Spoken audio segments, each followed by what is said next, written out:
Hi all, welcome back to our channel. അപ്പോൾ നമ്മൾ നാളത്തേക്ക് വേണ്ടിയുള്ള മാർക്കറ്റ് അനാലിസിസ് വീഡിയോ ആണ്. 5th ഡിസംബറിൽ നമ്മൾ എങ്ങനെയായിരിക്കണം മാർക്കറ്റിൽ ട്രേഡ് ഓപ്പർച്യൂണിറ്റീസ് പഞ്ച് ചെയ്യേണ്ടത് എന്നാണ് ഞാൻ നിങ്ങൾക്ക് ഇന്ന് പറഞ്ഞു തരാൻ പോകുന്നത്.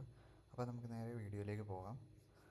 മാർക്കറ്റ് ഒരു ഫ്ലാറ്റ് ഓപ്പൺ ആണെങ്കിൽ നമുക്ക് മാർക്കറ്റ് ഈ ഒരു ഏരിയയിലൊക്കെ മാർക്കറ്റ് ഓപ്പൺ തരുവാണെങ്കിൽ നമുക്ക് ജസ്റ്റ് ഒന്ന് വെയിറ്റ് ചെയ്യാം. മാർക്കറ്റ് ഏത് ഡയറക്ഷനായിരിക്കും ടേക്ക് ചെയ്യുന്നത്. ഒന്നിയിൽ ഈ ഒരു റെഡ് ലൈനിന് മുകളിൽ മാർക്കറ്റ് ഒരു ക്യാൻഡിൽ ക്ലോസിങ് തന്നൊരു പ്രൈസ് ആക്ഷൻ രീതിയിൽ മുന്നോട്ട് പോവുകയാണെങ്കിൽ നമുക്ക് 24,600 അതിന് മുകളിലോട്ടുള്ള റേഞ്ചുകളിലോട്ട് മാർക്കറ്റ് ഈസിലി അക്കോംപ്ലിഷ് ആവും നമുക്ക് കാണാൻ പറ്റും.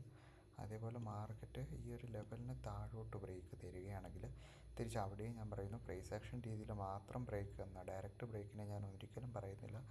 ഡയറക്റ്റ് ബ്രേക്കിനെ ഒരു മാനിപ്പുലേഷനായിട്ട് ഞാൻ കാണുന്നുള്ളൂ. അതുകൊണ്ട് പ്രൈസ് ആക്ഷൻ ബ്രേക്കിൽ ഈ ഒരു റേഞ്ച് മാർക്കറ്റ് ബ്രേക്ക് തന്നു കഴിഞ്ഞാൽ തിരിച്ച് മാർക്കറ്റ് ഈ 2 ലെവൽസിലോട്ട് ഉള്ളിലോട്ട് മാർക്കറ്റ് എത്തുന്ന ഈ ഒരു എക്സാക്റ്റ് ലെവൽസായിട്ട് ഞാൻ പറയുന്നില്ല, ഈ 2 ലെവൽസിന് ഉള്ളിലോട്ട് മാർക്കറ്റ് എത്തുന്നതായിട്ട് നമുക്ക് കാണാൻ പറ്റും. ഇതാണ് നമ്മുടെ സെനറിയോ, ഫ്ലാറ്റ് ഓപ്പൺ സെനറിയോയിൽ നമ്മൾ കാണുന്നത്. ഇമാജിൻ ചെയ്യുക, ഒരു ഗ്യാപ്പ് ഡൗൺ ഓപ്പണിംഗ് ആണെങ്കിൽ ഈ ഒരു ലെവലിനും ഈ ഒരു ലെവലിന് താഴെയാണെങ്കിൽ നമ്മൾ ഗ്യാപ്പ് ഡൗൺ ഓപ്പണിംഗ് എന്ന് പറയത്തുള്ളൂ. ഈ ഒരു ലെവലിൻ്റെ മുകളിലാണെങ്കിൽ നമ്മളൊരു ഗ്യാപ്പ് അപ്പ് ഓപ്പണിംഗ് എന്നും പറയത്തുള്ളൂ. ഇപ്പോൾ മാർക്കറ്റ് ഒരു ഗ്യാപ്പ് ഡൗൺ ഓപ്പണിംഗ് ആണ് തരുന്നത്. ഈ ഒരു റേഞ്ചിന് ഉള്ളിലാണ് മാർക്കറ്റ് ഓപ്പൺ ആണെങ്കിൽ മോസ്റ്റ്ലി മാർക്കറ്റ് ഈ ഒരു റേഞ്ചിലോട്ട് വരാനുള്ള ചാൻസ് കാണുന്നു. അവിടെ നിന്ന് മാർക്കറ്റ് ഇങ്ങോട്ടൊരു മൂവ് നമുക്ക് എക്സ്പെക്റ്റ് ചെയ്യാവുന്നതാണ്. അതാണ് ഞാൻ ഒരു ഗ്യാപ്പ് ഡൗൺ ഓപ്പണിങ്ങിൽ ഞാൻ പ്രതീക്ഷിക്കുന്നത്. അതേപോലെ ഗ്യാപ്പ് അപ്പ് ആണെങ്കിൽ നമ്മൾ ജസ്റ്റ് നോക്കുക, മാർക്കറ്റ് അവിടെ ഒരു പ്രൈസ് സസ്റ്റെയിൻ ചെയ്ത് മാർക്കറ്റിന് മൂവ് ചെയ്യാൻ പറ്റുന്നെങ്കിൽ നമുക്ക് മുകളിലോട്ട് മാർക്കറ്റ് മൂവ് ചെയ്യാനുള്ള ഹൈ ചാൻസ് കാണുന്നുണ്ട്.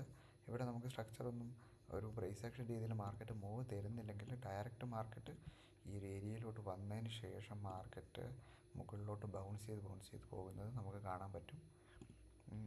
നമ്മൾ ജസ്റ്റ് ഈ ഒരു മെത്തേഡിൽ മാത്രം ട്രേഡ് ചെയ്യാൻ ശ്രമിക്കുക. നിങ്ങൾക്ക് നിങ്ങളുടെ മെത്തേഡ് യൂസ് ചെയ്യാം. ഇത് ജസ്റ്റ് നിങ്ങൾക്കൊരു മാർക്കറ്റ് അനാലിസിസ് വീഡിയോ ആയിട്ട് നിങ്ങൾക്ക് എടുക്കാവുന്നതാണ്. That's all for today. Okay guys, by.